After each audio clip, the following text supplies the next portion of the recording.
¿A poco no el té con manzanilla se lleva con todo? Te invito a uno en este espacio seguro, donde platicaremos del infierno que se vive alrededor de los trastornos de la conducta alimentaria, de las dietas restrictivas, de la imagen corporal y, por supuesto, de cómo caminar hacia la recuperación y reconexión total de nuestro cuerpo, mente y alma. Soy Carla Manzanilla, sobreviviente de varios TCA, y actualmente acompaño en el camino a la recuperación de los trastornos de la conducta alimentaria. Antes de comenzar, quiero recordarte que nada de lo que se diga en este espacio sustituye un tratamiento médico profesional. Y lo más importante, si algún episodio no es seguro para ti, evita escucharlo. Recuerda que lo más importante es tu bienestar emocional, mental, espiritual y físico. Hola, bienvenidos a un episodio más de Un Té con Manzanilla. Gracias a todos los que me escuchan, bienvenidos. Les platico un poquito antes de empezar que he estado enferma. Primero me dio una gripa fuertísima, que pensé que era alergia o gripa. Bueno, resultó que era sinusitis con una infección y nunca había tenido esos dolores tan horribles en esta parte. Eh, y bueno, ya estoy un poco mejor, pero si oyen mi voz un poco chistosa o que de repente paro es porque o me agarra la tos o tengo que sonarme la nariz.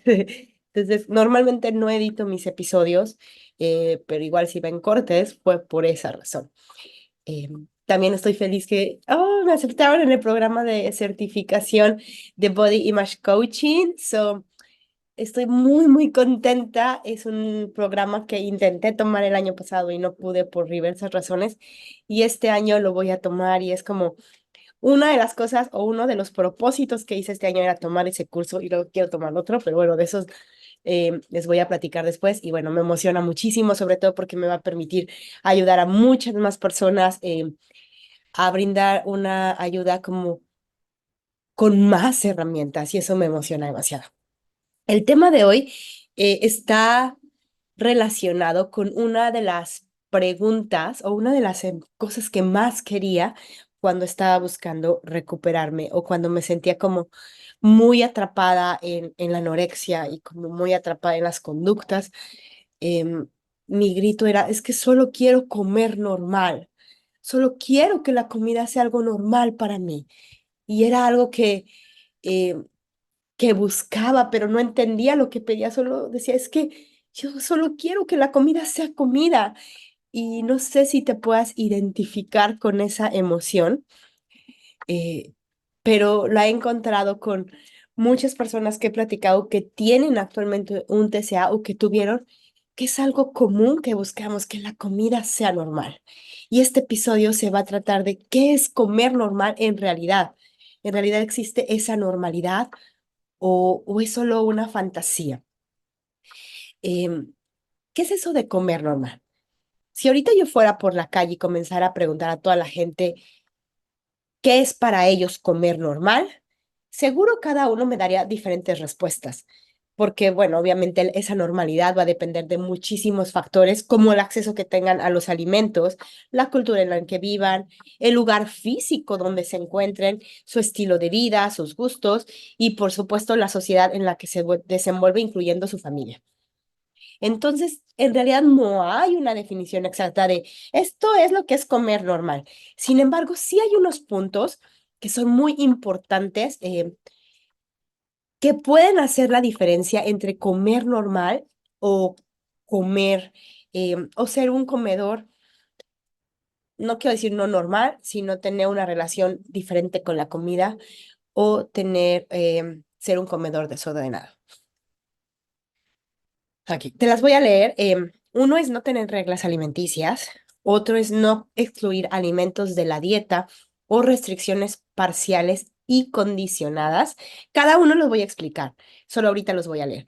No sentirse estresados o ansiosos por la comida o el acto de comer, no sentirse culpables por elegir cierto tipo de alimentos, tener flexibilidad a la hora de alimentarse, disfrutar la comida, reconocer las señales de hambre y saciedad la mayor parte del tiempo y comer alimentos que te hacen sentir bien en todos los sentidos.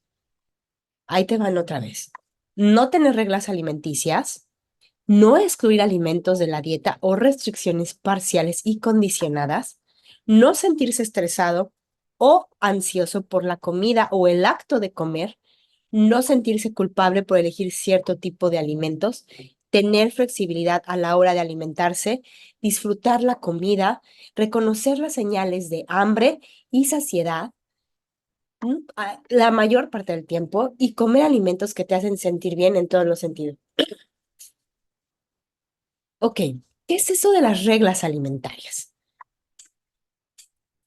Y recuerda que los puntos anteriores, sí te lo, creo que no sé si fui muy rápido o no, pero los puntos que mencioné anteriormente hablan de lo que sería comer normal. Como ves, no son reglas exactas, no tiene nada que ver con qué tipo de alimentos, no tiene nada que ver con cuánto comes, cuándo comes, no tiene nada que ver con esas reglas, sino tiene que ver más con la intención y las emociones con la que te acerques al momento y al acto de comer. Bueno, ¿qué son reglas alimentarias? ¿Y por qué no es normal tenerlas? Las reglas son esas reglas que arbitrariamente decidimos ponernos en nuestra vida, ya sea porque oímos que alguien las hace, porque oímos que a alguien le fue muy bien, porque lo vimos en las redes sociales, porque un profesional incluso de la salud nos dijo en un momento que esa era la mejor manera de comer y nosotros la tomamos así por años o la única manera de comer. A lo mejor vimos a nuestras familias comer de esa manera o nuestra mamá comía así y nosotros pensamos, no, esa es la manera correcta de comer, las otras no. Y entonces son reglas que simplemente heredamos sin una justificación tal vez no tan lógica, no tan certera, o solo las pusimos porque vimos que a otros les funcionó y creímos que a nosotros nos iban a funcionar. No quiero decir que todas las personas que tengan reglas alimentarias les pueda no funcionar o sí, o que todas las personas tengamos reglas alimentarias. Pero es importante que nos detengamos un poquito y pensemos, ¿cuál es esa regla alimentaria que en realidad me puse solo porque la oí, solo porque la heredé? ¿Cuál es eso que siempre he querido que en realidad no tiene una justificación lógica porque lo hago? Y empezar a notar esas reglas autoimpuestas, como pueden ser los ayunos, reducir algunas categorías de alimentos, no comer porque un alimento después de la hora de la noche, no mezclar X alimento con otros alimentos, y incluso algunas que no tienen sentido, como en mi caso había muchas de tomar un vaso de agua antes de comer y después de comer. Em, y era una regla, o sea, yo lo tomaba como una regla, no podía comer, no podía empezar a comer si no había tomado como líquido antes y terminando de comer líquido. Es una regla absurda, no tenía sentido, no te puedo explicar cómo, sí te puedo explicar por qué, más bien, era más bien con este miedo de pasarme de comer o comer de más o que no digiriera bien la comida. Entonces tenía que, en mi mente era, si como o si tomo un vaso de agua antes, eso me va a ayudar, lo cual es absolutamente absurdo. O otras reglas puede ser que siempre tu plato tiene que tener verduras, si no, no es un alimento completo y saludable. Y en realidad no siempre tiene que ser así. Está normalizado, claro, porque si ves un plato, si tú buscas en internet, ¿cuál es el plato mejor balanceado? Van a venir verduras. Y puede ser que sea cierto, pero no todas las veces tenemos que comer con verduras. Eso no es una regla y se puede romper. El pensar que si no como verduras, no estoy comiendo adecuadamente, es algo blanco y negro, puede generar ansiedad, puede generar carga, no son necesarias si no las puedes tener en ese momento, si no las deseas tener también. Y tristemente las reglas alimentarias se han hecho normales, es decir, en nuestra vida diaria, sin tener un trastorno de la conducta alimentaria y sin estar a dieta, existen reglas. Esas reglas alimentarias que la propia cultura de la dieta, que los propios sistemas de opresión nos han autoimpuesto, como esta absurda regla ahorita se me vino a la mente de las mujeres tienen que comer menos que el hombre. No es algo que hablemos, pero es algo esperado. Entonces, si tú vas a una cena con tu amigo, con tu novio, con tu pareja y comes la misma porción, te sientes tal vez un poco incómoda, pero si todavía tienes hambre y comes un poco más que él, puede incluso llegar a tenerse una incomodidad muy grande en ti. Pero esa es una regla impuesta por la sociedad. Por lo tanto, comer con reglas no es normal, no es normal. Restricciones en la dieta. Un comedor normal, voy a decirlo entre comillas, porque ese es el tema de hoy, no tiene restricciones en la dieta. Y aquí entramos en un tema que ya he hablado constantemente y que claro que no me cansaré de repetirlo porque es básico entender que la conexión entre restricción y obsesión es, está unida, es un vínculo constante. Entre más restrinjo, más tengo obsesión por aquello que restringo. La restricción física de cualquier alimento mantiene nuestra mente enfocada en ese alimento. El no puedo, el no debo, el no es bueno, se convierte en una lucha entre mi mente y mi cuerpo. Y es una lucha literal interminable. Porque mira, ponte a pensar o recuerda, ¿cuántas veces te has restringido a lo largo de tu vida?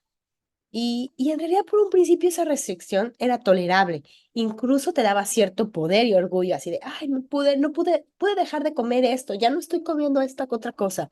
Pero llega el día en que la restricción se convierte en algo más difícil. Ya no es tan fácil como al principio dejar todas esas cosas que pensabas que era bueno dejarlas.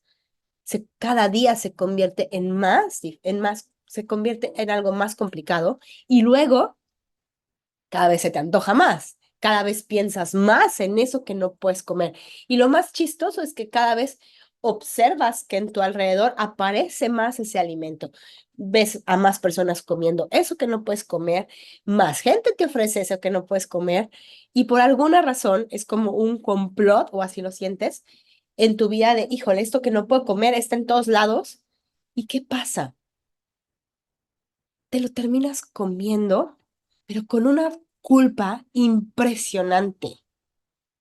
Incluso terminas comiendo a veces en un atracón que no puedes contener y que eso te lleva nuevamente a insultarte, a perder tu valor, tu confianza, claro que hablar de fuerza y voluntad. Y es realmente un círculo y un patrón porque siempre termina esa culpa en mañana lo voy a hacer más bien. O terminen, no puedo, no sirvo, no soy lo suficiente, yo no puedo hacer esto. Y claro que no puedes, porque ¿quién puede mantener una dieta toda su vida? Y sí, te voy a decir algo.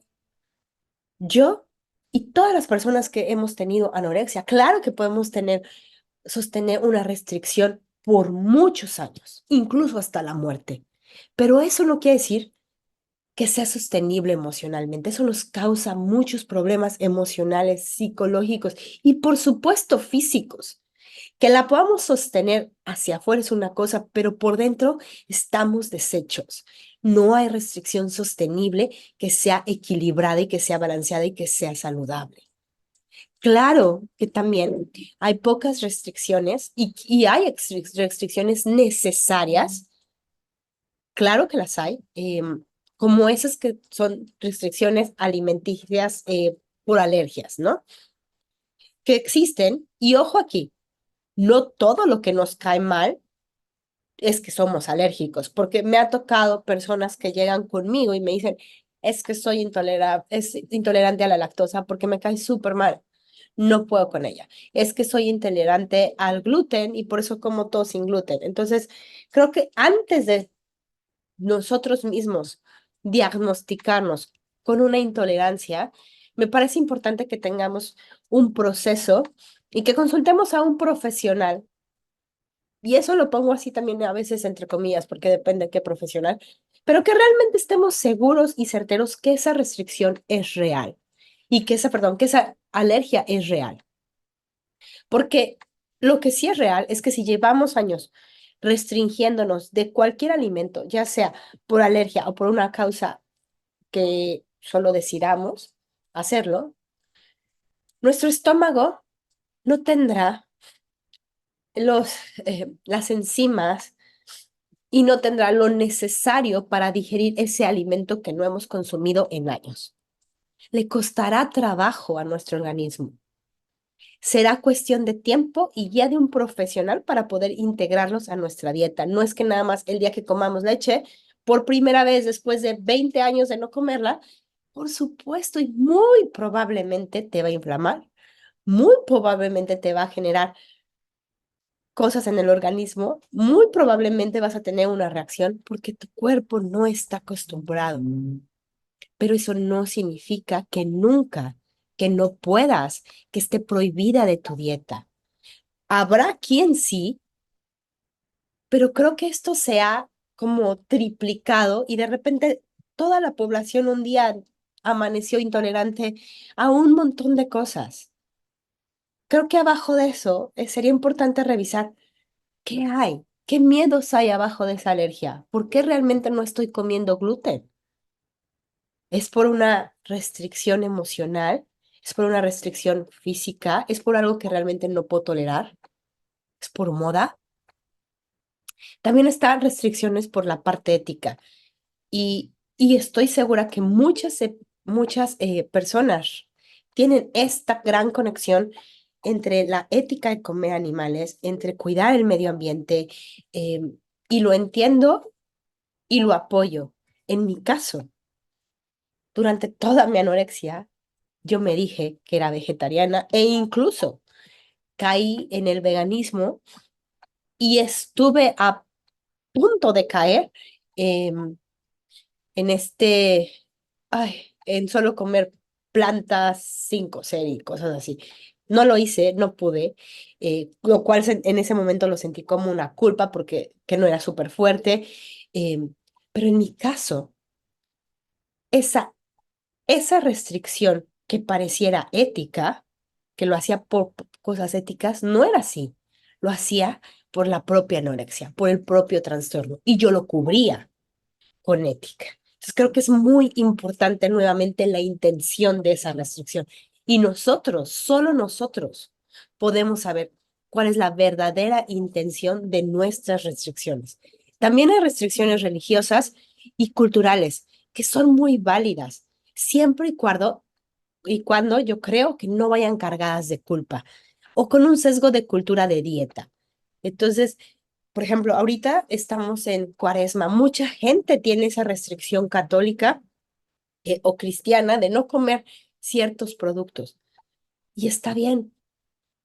Ahora, mucha gente también aprovecha esos días para restringirse y hacer ayuno constante, pero más por sus creencias, por un miedo, por una conducta compensatoria. Entonces, nuevamente es la intención, porque recordemos, todo lo que se resiste, persiste. Si nosotros restringimos un alimento, ese alimento va a persistir en nuestra mente, en nuestro corazón, y vamos a terminar comiéndolo con atracón, con ansiedad, que en realidad, ojo aquí, lo pongo en un paréntesis, no tiene nada de malo si pasa, no tendría que haber culpa, pero también no va a dejar de pasar si nosotros nos seguimos restringiendo una y otra vez y o va a terminar en una restricción mental el resto de nuestras vidas. Otra cosa que un comedor que come normal o que se acerca a la alimentación más intuitivamente, eh, no se siente estresado o ansioso por la manera de comer y no se siente culpable, por supuesto, por elegir cierto tipo de alimentos. Este punto es muy importante porque en muchas ocasiones no existen restricciones físicas. Y sobre todo, ¿sabes qué? Pasa mucho con hombres, me ha tocado ver que generalmente ellos no se restringen tanto físicamente, pero sí mentalmente, en el sentido de que comen todo y luego se insultan, o comen y dicen soy un gordo, o entonces hay mucha restricción mental y no física, que también pasa mucho en las mujeres, no quiero decir que no, y no es de género, pasa en todos, eh, pero yo lo he notado así. Entonces es importante que O te invito a que te hagas estas preguntas. ¿Cómo me siento cuando como? ¿Qué significado le doy a eso que como? ¿Qué me prohíbo mentalmente? ¿Qué de lo que como me causa culpa, obsesión, miedo y odio hacia mí mismo? Sentirse ansioso y estresado por comer no es normal. Pensar que hemos hecho algo mal por comer X cosa no es normal. Es cierto que hemos crecido creyendo eso. Es cierto que nuestros padres también así crecieron y es cierto que es algo generacional. Sin embargo, no es natural. Está normalizado, que es otra cosa. Mira, no podemos cerrar los ojos a nuestra realidad. Estamos expuestos a muchísimas más situaciones, más cosas que nuestros antepasados. La vida ha cambiado radicalmente y de muchas maneras. Por lo tanto, nuestra alimentación también también ha cambiado y evolucionado. Eh, a mí en particular y a otras personas, era un disparador horrible esta parte de, oye, las personas, es que tenemos que comer como éramos antes, es que tenemos que hacer como éramos antes. Y viene una carga tan fuerte, porque también se dice desde un punto de privilegio, ¿sabes? Em, Muchas personas que viven en una clase media, que tienen que trabajar todos los días, como yo y como tú, a lo mejor que me estás escuchando, que seguramente no puedes quedarte en casa o que si te quedas en casa, aún así tienes que hacer muchas cosas porque no recibes toda la ayuda. Es muy difícil en muchas ocasiones acercarse a la alimentación desde una manera más natural, más en paz, más relajada. No es que no queramos, es que la propia vida se vuelve complicado.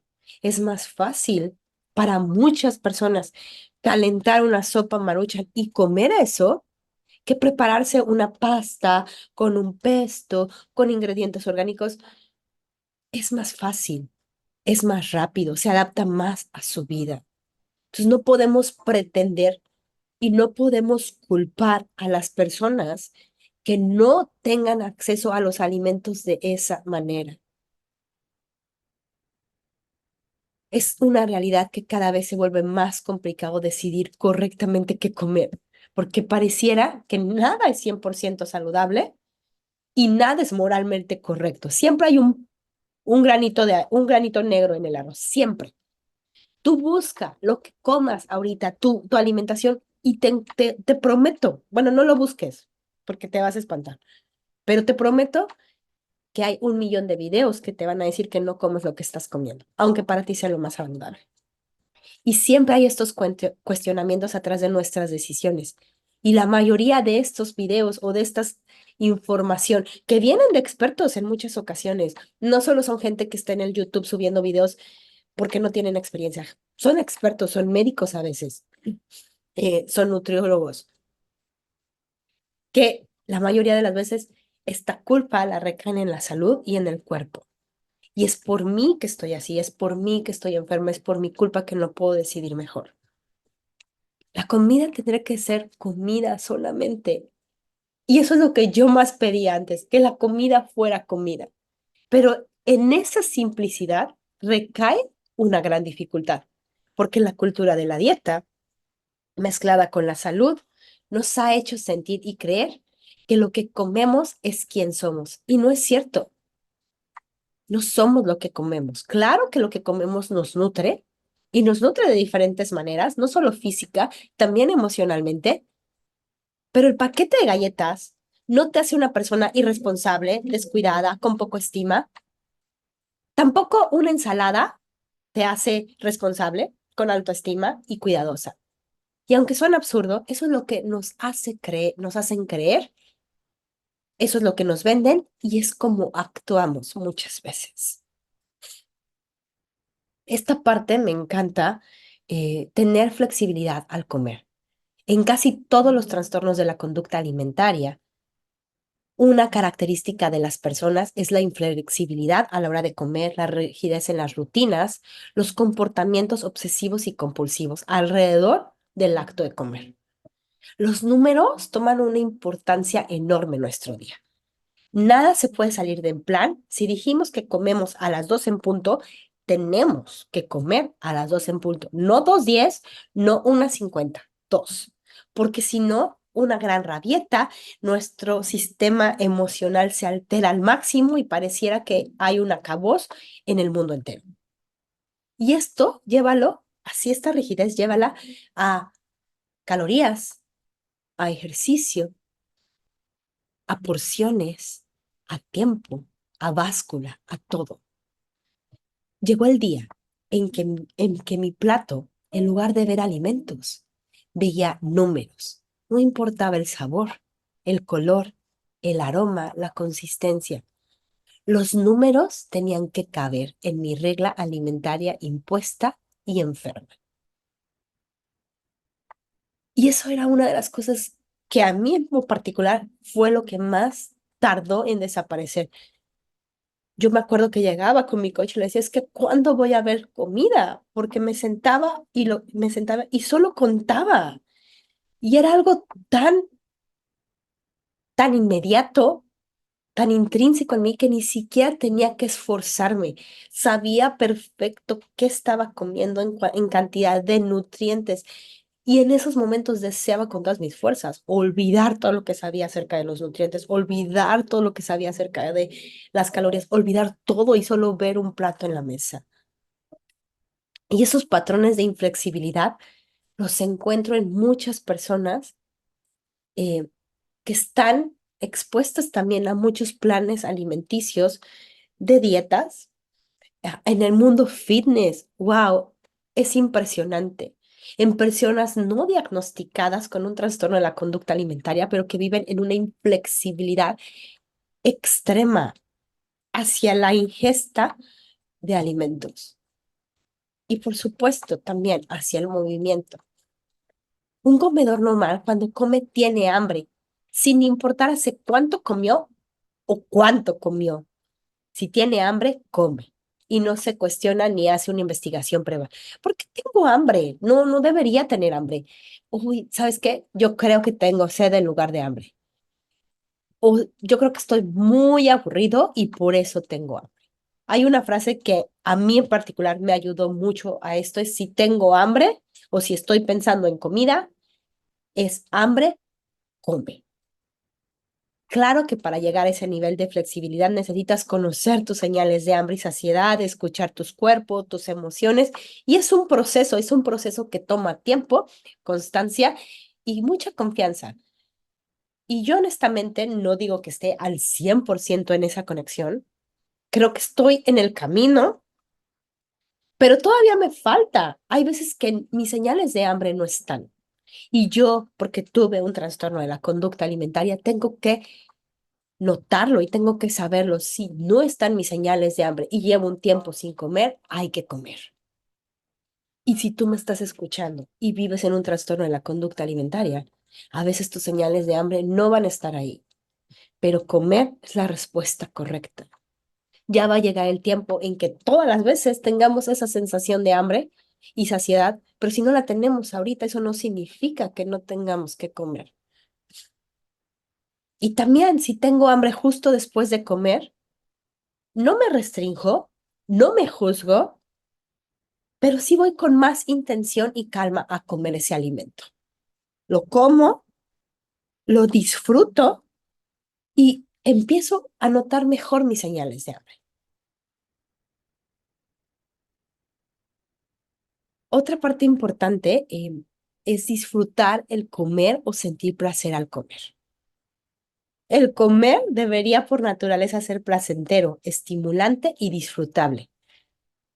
Cierra tus ojos y vuelve a escuchar esto. Placentero, estimulante y disfrutable.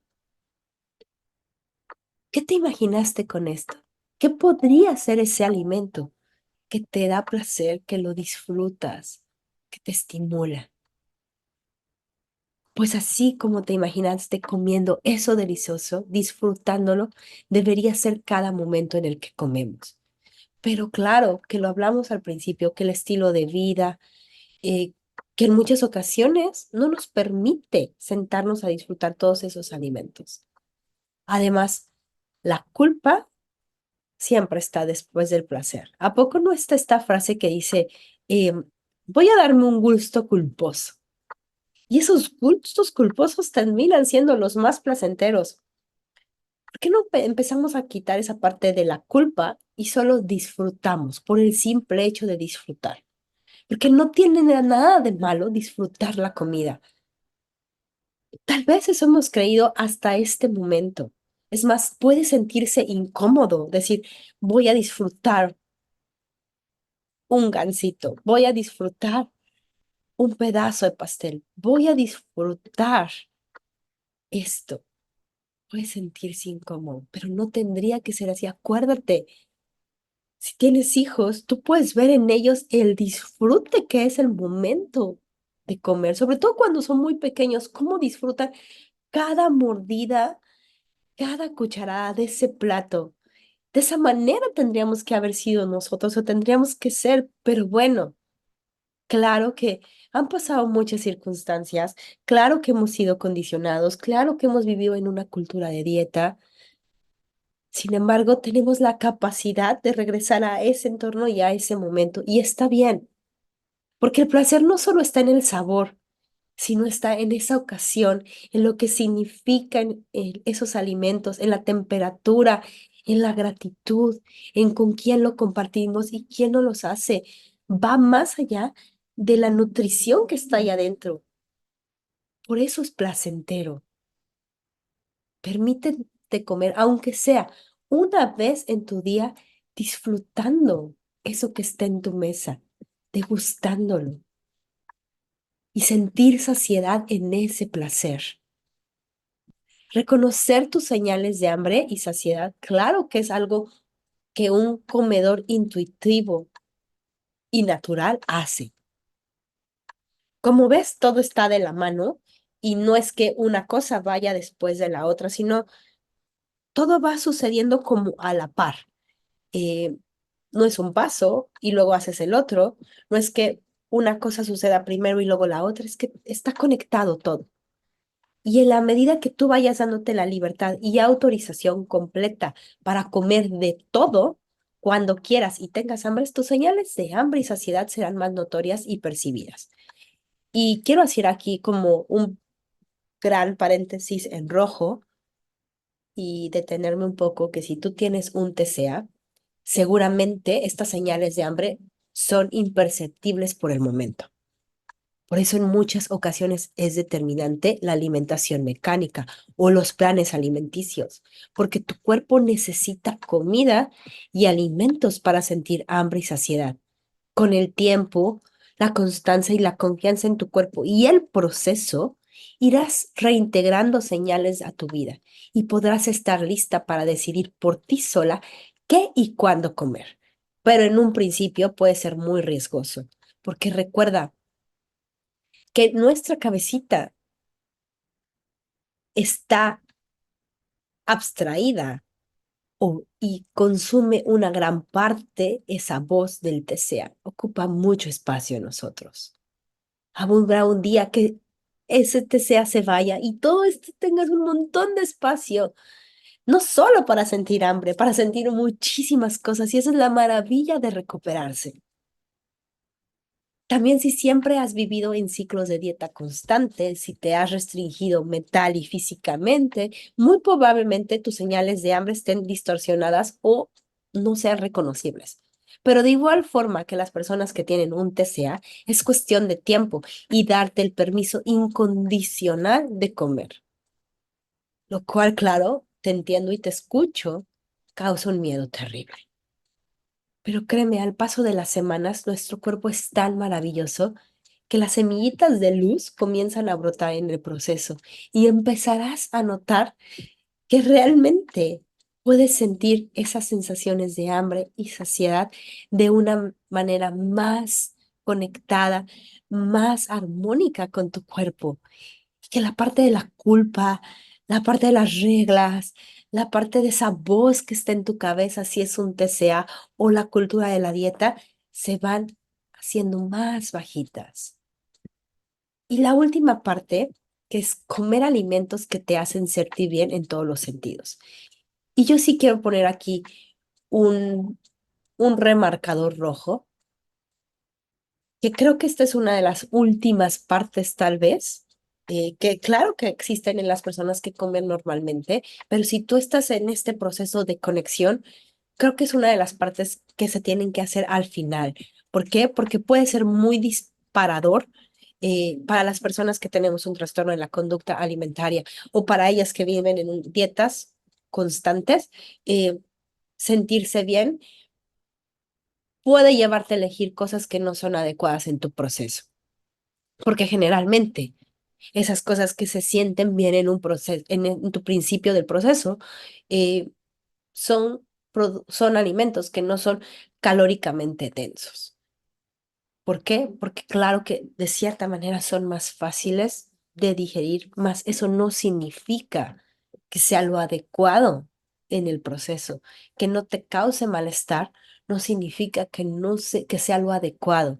Recordemos que lo dije en un principio, en un principio, el reintegrar la alimentación, el poner alimentos nuevos o el poner alimentos que no consumiste durante mucho tiempo va a ser incómodo y es esperado que sea incómodo, pero es darle tiempo porque tu cuerpo es tan maravilloso que creará esos entornos adecuados para poder digerirlo.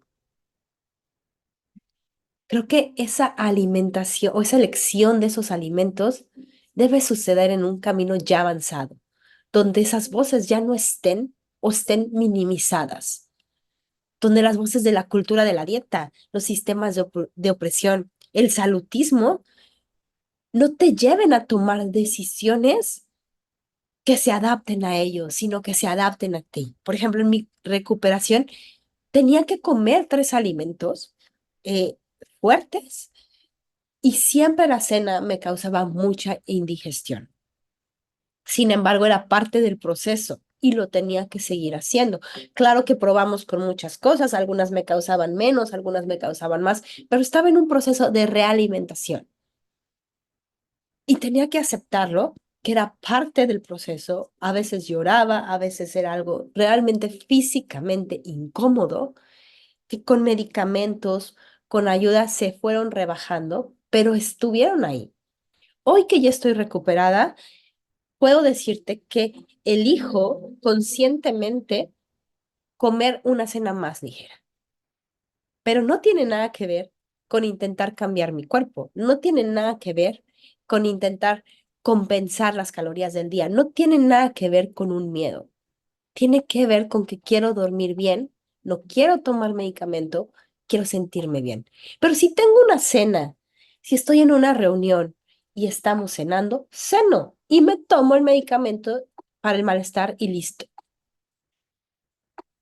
Creo que todo está creo que tenemos que ser muy honestas con nosotros mismos porque todo está en esa intención. Nosotros no nos podemos engañar, no puedo engañarme a mí misma y decir, lo hago para dormir mejor. ¿Cuándo?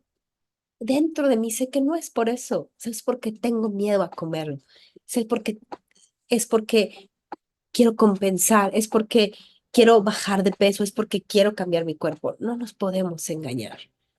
Y honestamente, en mi caso, cuando llegan esas voces, ¿por qué? Porque a veces llegan, porque a veces el propio mundo nos lleva a pensarlo, porque a veces el estar en redes sociales, porque a veces el oír a personas hablar de eso en nosotros mismos suena en nuestra cabeza.